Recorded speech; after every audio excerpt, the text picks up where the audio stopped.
என்னப்பா நீ பரிபூர்ணத்துல கண்டு லோகத்துல இன்னைக்கு கண்ணறிஞ்சு பார்த்தாலே அவன் மேனி மேல இருக்கிறது கருகி போயிடணுமா இல்லையாப்பா? அப்பா சின்னஞ்சிறு வயசு,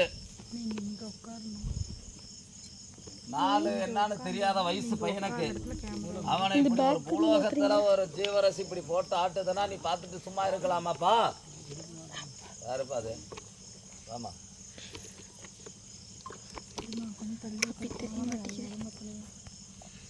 இந்த பக்கம் கன்னியாகுமரி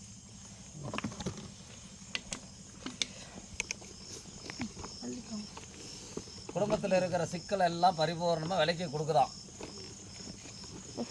ஆலயத்துக்கு தங்க விக்கிரத்தில் தங்க கோபுரத்தில் ஏதாவது கட்டி கொடுக்குறியா இல்லை ஆலயத்தையே சிறப்படிச்சு கொடுக்குறியான்னு கேட்குது. அப்போ